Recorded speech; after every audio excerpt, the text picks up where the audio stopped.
This is nothing but a result of true manifestation oh that we are here. Fantastic. मेरे career के शुरुआती दिनों में कई कंपोजर्स मुझे कहते थे कि मेरी आवाज़ एक ऑलरेडी एस्टैब्लिश्ड सिंगर की आवाज़ से थोड़ी बहुत मिलती है।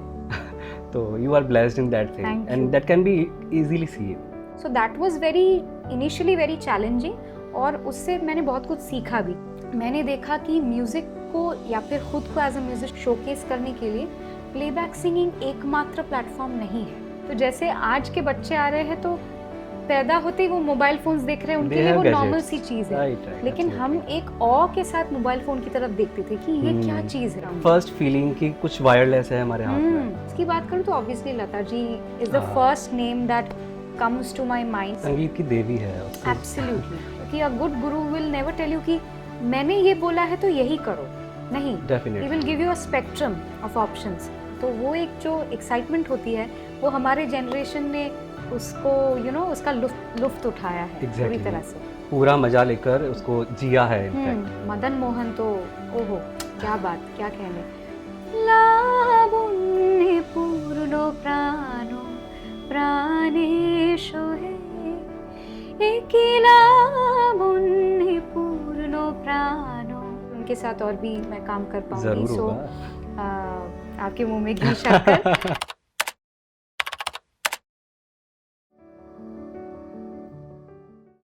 वेलकम टू डी वाकिर अन्वेषा. नमस्कार। तो कैसी हैं आप?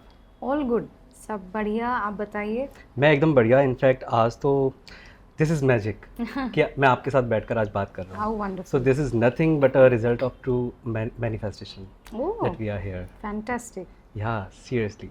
सो अन्वेषा, आपसे वैसे तो बहुत सारी बातें करनी है बट मैं शुरू करूँगा आपके बचपन से. ओके। मैंने सुना है, आई थिंक ज़्यादा लोगों को पता नहीं होगा, बट आपने 3 साल की उम्र से ही म्यूज़िक से अपना कनेक्शन बना लिया था.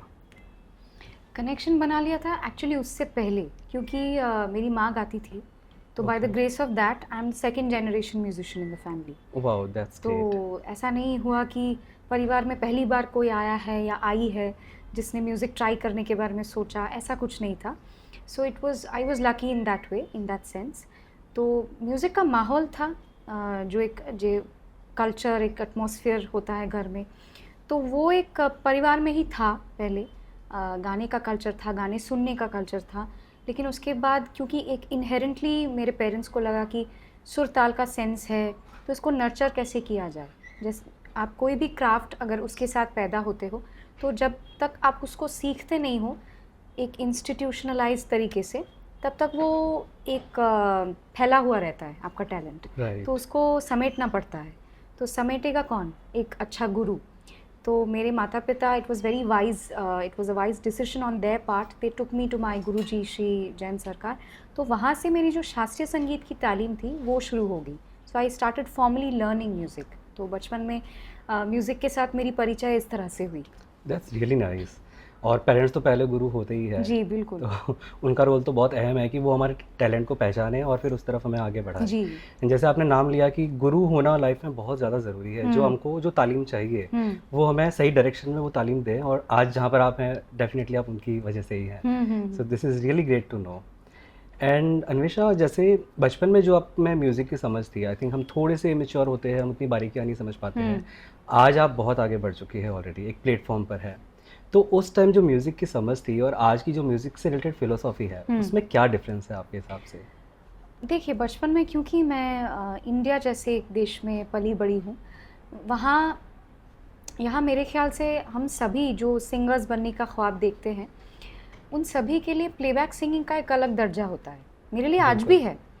लेकिन जैसे जैसे मैं बड़ी होती गई, जैसे जैसे नॉट जस्ट बड़ी होती गई, जैसे जैसे मेंटली भी इवॉल्व करती चली गई, तब मुझे मालूम पड़ा कि with me the time is also evolving, the industry is also evolving.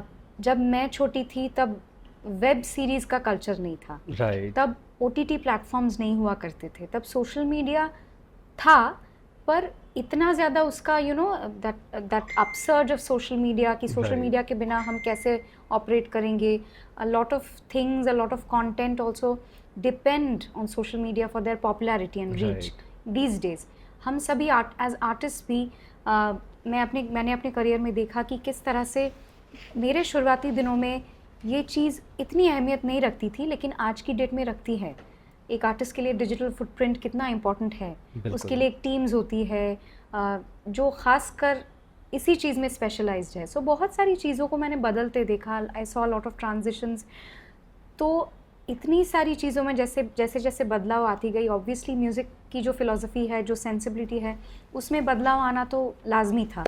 तो मैंने देखा कि म्यूज़िक को या फिर ख़ुद को एज अ म्यूजिशियन शोकेस करने के लिए प्लेबैक सिंगिंग एकमात्र प्लेटफॉर्म नहीं है, which is actually empowering for musicians. कि आपको इंतज़ार करते नहीं रहना ही कि कब मेरे पास एक बड़ा फिल्म सॉन्ग आएगा, बैठे रहो, वेट करते रहो, कंपोज़र कब एक कॉल करेगा, तो उसके लिए वेट नहीं करना पड़ता है। बहुत सारे मेरे ही जान पहचान के ऐसे सिंगर्स हैं जिन लोगों ने वेट किया प्लेबैक्स के लिए, लेकिन यूट्यूब के सहारे वो एक दर्जा बना रहे हैं, वो एक फ़ैन बेस बना रहे हैं। राइट। और जिनमें टैलेंट भी है, उनमें से बहुत सारे जेन्युइन टैलेंटेड लोग भी हैं। So which is I think very very empowering. तो बहुत सारे प्लेटफॉर्म्स को मैंने इवॉल्व कर, मतलब नॉट एग्जैक्टली इवॉल्व, इमर्ज करते हुए देखा अपने करियर में, which is very nice and empowering for musicians. Nice. And आपने एक चीज़ मेंशन करी, जैसे मैं भी हम सेम जनरेशन से बिलोंग करते हैं, तो हमने वो चेंज देखा है। जब हमारे पास सोशल मीडिया था बट शायद हम यूज़ नहीं करते थे, आज हम उसको यूज़ कर रहे हैं। तो इसमें ये भी है ना कि जो मुझे लगता है हमारी जनरेशन, आई थिंक जो 90s की जनरेशन है, राइट, वो मेरे ख्याल से थोड़ा सा मैं इंटरप्ट कर रही हूँ, दैट्स ओके। आई थिंक क्योंकि चेंज की बात हो रही है तो मैं मेंशन करना चाहूँगी कि हम लोगों ने मोबाइल फ़ोन्स को आते हुए देखा। करेक्ट। तो जैसे आज के बच्चे आ रहे हैं तो पैदा होते ही वो मोबाइल फ़ोन्स देख रहे हैं, उनके लिए वो नॉर्मल सी चीज़ है। लेकिन हम एक ऑ के साथ मोबाइल फ़ोन की तरफ देखते थे कि ये क्या चीज़ है। एक नंबर घुमाऊंगी तो मतलब कहीं और है कोई बंदा, तो उसके साथ कनेक्ट हो जाऊंगी। फर्स्ट फीलिंग कि कुछ वायरलेस है हमारे हाथ में। एक टेक्स्ट भेजूंगी, यहाँ से लिख के भेजूंगी तो मैसेज किसी और के पास जो जोग्राफिकली डिस्टेंट है मेरे से, उसके पास पहुँच जाएगा। तो ये जो एक नई जो फीलिंग होती है कम्युनिकेशन की, और एक डिवाइस को खोज के जिसको निकाला गया है उसको डिस्कवर करना, उसकी नई फीचर्स को डिस्कवर करना, तो वो एक जो एक्साइटमेंट होती है वो हमारे जनरेशन ने उसको उसका लुफ्त उठाया है पूरी तरह से, पूरा मजा लेकर उसको जिया है इनफैक्ट। एंड अभी एक चीज़ आपने बोली कि सोशल मीडिया को हम लोग यूज़ कर रहे हैं आगे बढ़ने के लिए, अगर आप में टैलेंट है। यहाँ पर मैंने जो ऑब्जर्व किया है आजकल के पेरेंट्स में स्पेसिफिकली, जैसे अगर हम संगीत की बात करें, सपोज एक पेरेंट्स है, उनका बच्चा, उनको लग रहा है कि थोड़ा अच्छा गा रहा है, तो वो लोग क्या करते हैं कि अपने हिसाब से उन्होंने कुछ सिखाया, स्टेज पर भेज दिया बच्चे को, and now they are like कि हमारा बेटा या बेटी तो सिंगर है। बट मुझे लगता है कि अगर आपको किसी तरफ बढ़ना है, वो बच्चा शायद अच्छा, उसकी आवाज़ अच्छी है, उसका गला अच्छा है, बट उसको और निखारने के लिए आपको गुरु की ज़रूरत होती है। राइट, हम सबको गुरु की ज़रूरत होती है, चाहे वो कोई भी फील्ड हो। तो आपके लिए ये to what extent it is very much needed कि आपकी लाइफ में गुरु होना चाहिए जो आपको सही तालीम देकर देन आपको आगे पहुंचाए जहां पहुंचना चाहते हैं। एक्चुअली ज़िंदगी में आगे बढ़ने के लिए भी एक अच्छे गुरु का होना, एक अच्छे टीचर्स का होना, एक गुरु नहीं, अच्छे टीचर्स का होना आपके लाइफ के अलग अलग फेजेस में। अच्छे टीचर्स जिन लोगों को मिलते हैं ना, वो बहुत भाग्यशाली होते हैं, क्योंकि वो सही रास्ता दिखाते हैं आपको। सही रास्ते का तो मालूम नहीं, लेकिन वो आपको रास्ता दिखाते हैं, ज़रूर दिखाते हैं। फिर उन रास्तों में से कौन से पाथ आपको अपने लिए सही लगता है या फिर आप उसमें चल के देखना चाहते हो, वो आपकी चॉइस है। क्योंकि अ good guru will never tell you कि मैंने ये बोला है तो यही करो, नहीं, he will give you a spectrum of options. अभी आपको जो सही लगता है, मेरे ख्याल से ये आपको करना चाहिए, अब आपकी मर्जी, आप देख लीजिए। तो उससे क्या होता है कि आपको खुद एक सेंस ऑफ जजमेंट, एक खुद सेल्फ असेसमेंट आप कर सकते हो। एक उससे भी एक लर्निंग होती है। आप डिपेंड पूरी तरह से नहीं करते हो कि कब मुझे ये एडवाइस देंगे और उस हिसाब से मैं चलूँगी या चलूँगा। तो उस हिसाब से आपकी भी खुद की एक डेवलपमेंट होती है। तो अच्छे गुरु का बहुत बड़ा रोल होता है, कंट्रीब्यूशन होता है, क्योंकि I have got very good teachers in my life. वो स्कूल से आप in academics also, in music also. So अच्छे टीचर्स का होना बहुत बहुत इंपॉर्टेंट है लाइफ में। They I think just like study makes you a man, I think good teachers will also shape you in a certain way, जो आप खुद single handedly करोगे तो शायद इतना अच्छे से नहीं हो पाए। Right, very rightly said. मतलब आई थिंक टाइम के साथ में हर एक स्टेज में, उम्र के हर एक पड़ाव में गुरु भी चेंज होते हैं, लर्निंग्स भी चेंज होती है, एंड गुरु आपको सिर्फ सिखाएंगे, रास्ता दिखाएंगे, but it is up to you कि आपको उस रास्ते पर चलना है या नहीं चलना है या ऑपोजिट जाना है। क्योंकि हम कभी कभार कहते हैं कि life is the greatest teacher, हम क्यों बोलते हैं? एब्सोल्युटली। तो ज़िंदगी के जो लाइफ लेसन्स कभी कभी ऐसे सिचुएशंस भी आती है लाइफ में, हमें लगता है कि अरे यार हमारे साथ ही क्यों ऐसा हो रहा है। करेक्ट। लाइफ में मतलब अनफॉर्चुनेट चीज़ है, जैसे कि परिवार में किसी के साथ कोई हादसा हो गया या कुछ हो गया, कुछ अनफॉर्चुनेट सी चीज़ होगी जिसमें किसी का कोई हाथ नहीं है, लेकिन हुआ है क्योंकि वो डेस्टिन्ड था। करेक्ट। तो उसमें क्या होता है कि उससे भी आप सीखते हो कि ये होना था, भी मैं इसको कैसे हैंडल करूँ, उस चीज़ को एक्सेप्टेंस के साथ कैसे आगे बढ़ूँ। तो उस चीज़ से लाइफ भी आपको हर मोमेंट पे सिखाती है, not in terms of happy situations all the time. I think जब लाइफ दुख देती है ना, तब ज़्यादा सिखाती है। राइट। और आई थिंक जब तक आप सीखते नहीं हो उन सब चीज़ों से, स्पेसिफिकली अगर आपके साथ में कुछ हुआ है जो आपको लग रहा है कि हैपनिंग नहीं है, बट आपने सीखा कुछ भी नहीं है, लाइफ आपको सिखाएगी जब तक आप सीख नहीं जाओगे। सीखना बहुत ज़रूरी है, वो आपके लिए अच्छा हो रहा है, बुरा हो रहा है, डजेंट मैटर, बट अगर आपने लेसन नहीं लिया है तो वो सब कुछ फेल है। तो this is what I have learned. Wow, fantastic. या सो अगर हम इंस्पिरेशन की बात करें अन्वेषा, तो जैसे हमने बात करी कि लाइफ की हर एक स्टेज पर आपको लोग सिखाते हैं, there must be so many people जो आपके लिए इंस्पिरेशन रहे हैं। तो वो कौन है जो आपके उम्र के हर एक पड़ाव पर आपको कुछ ना कुछ सिखाते गए और आप सीखते चले गए? अगर मैं म्यूज़िक की बात करूं, क्योंकि by the grace of being a musician आप सब मुझे चाहते हैं, पसंद करते हैं, तो पहले उस सब्जेक्ट के बारे में ही बात करते हैं। As far as music is concerned, जो येस्टर ईयर हमारे इंडिया के कंपोजर्स रहे हैं, जिन्होंने फिल्म म्यूज़िक में इतना ज़्यादा मतलब गोल्ड माइन क्रिएट करके चले गए, वो जैसे दोनों बर्मन्स की अगर हम बात करें, RDSD, सलिल दा हो, मदन मोहन, तो ओहो क्या बात, क्या कहने। तो बहुत सारे नाम मैं मिस कर रही हूँ, लेकिन ऐसे कई नामचीन कंपोजर्स रहे हैं, येस्टर ईयर कंपोजर्स में थे। उसके बाद वाले जो पड़ाव में, जैसे कि Rahman sir, Ismail Darbar, I have also been lucky कि मैंने अपने करियर में इन लोगों के लिए गाया। तो उसके बाद अगर आप देख लो तो बहुत सारे जो आज के जाने माने कंपोजर्स हैं, उनका काम देखकर भी मुझे बहुत इंस्पिरेशन मिलता है, जैसे कि Salim Sulaiman, Vishal Shekhar, so many of them are doing incredible work. और आज नहीं, मेरे बचपन से मैं इन लोगों का म्यूज़िक सुनते आ रही हूँ, हम लोग सुनते आ रहे हैं rather. So absolutely fantastic body of work they have created. So अभी हो गए कंपोजर्स की बात। सिंगर्स की बात करूँ तो obviously Lata ji is the first name that comes to my mind. I think any Indian artist or Indian singer will relate to this. संगीत की देवी है उससे। Absolutely. उससे कम उनको आँक भी नहीं सकते। तो लता जी, आशा जी तो है ही, वो तो भगवान का दर्जा है as far as their craft is concerned. उसके बाद मेरे ख्याल से कविता जी has been, मैं उनके काम से काफ़ी प्रभावित हूँ।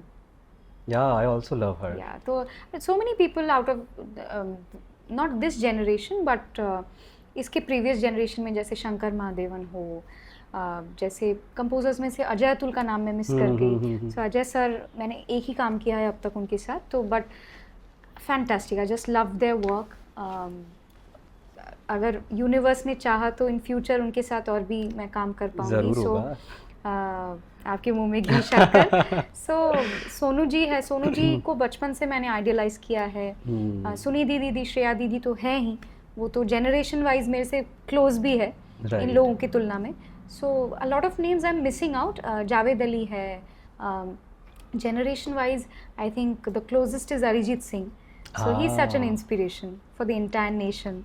तो इतने कम उम्र में इतना सारा, इतना मैग्नानिमस काम किया है उन्होंने, and I feel very lucky कि मैंने भी उनके साथ कई अच्छे गाने गाए। So I feel very very lucky कि जो नाम मैं ले रही हूँ उनमें से कई नाम के साथ मैं खुद पर्सनली उनको जानती हूँ। So it's my good Fortune.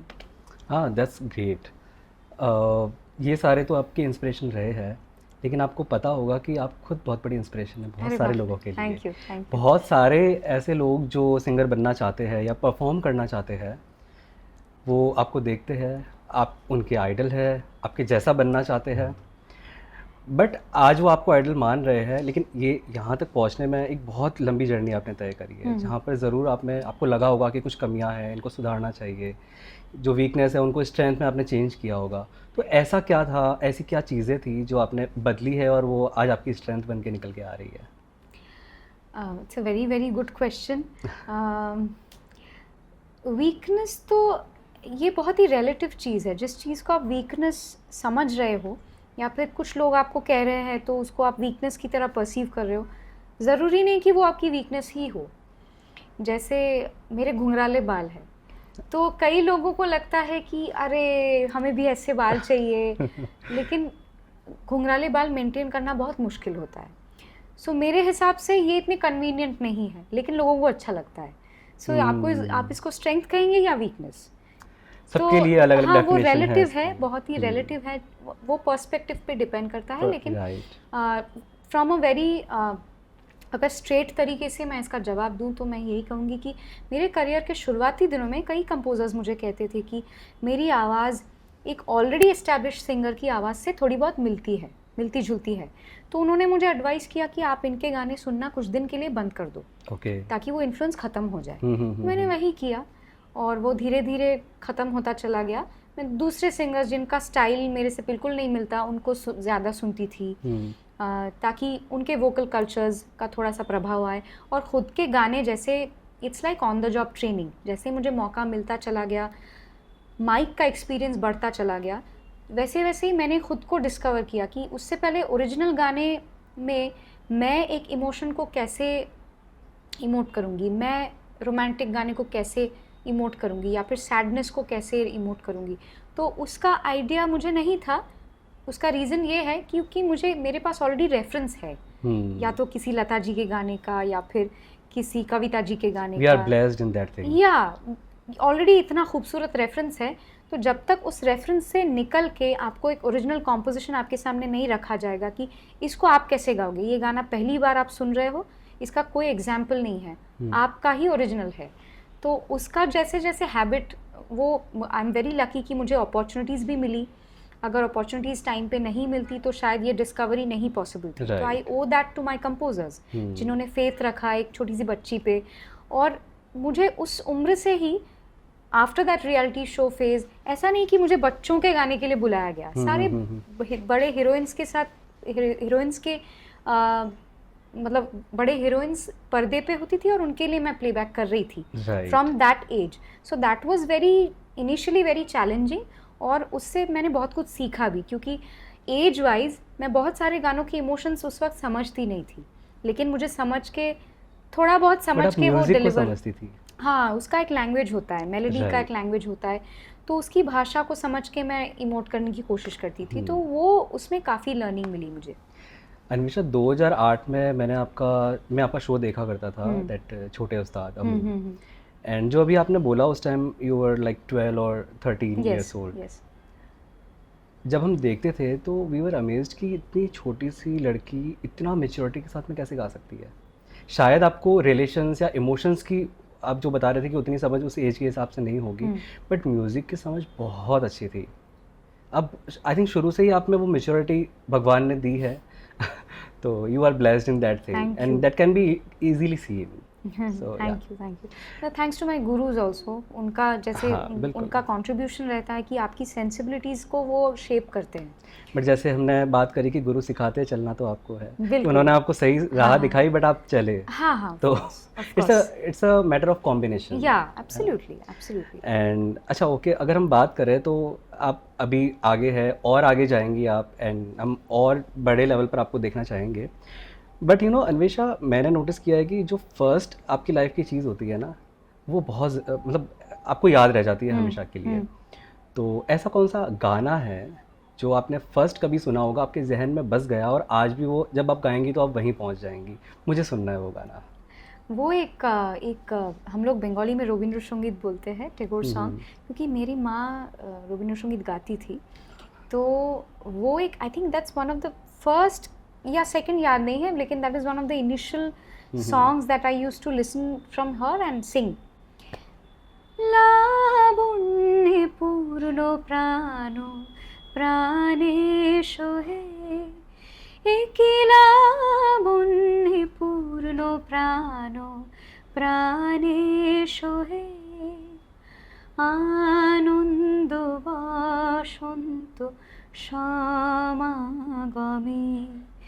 একিলা বন্যে পূর্ণ প্রাণ প্রাণে সোহে।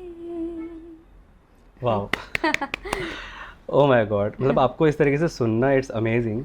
यहाँ पर हम एक ब्रेक लेंगे छोटा सा और थोड़ी देर के बाद में जुड़ेंगे फिर से आप। बिल्कुल।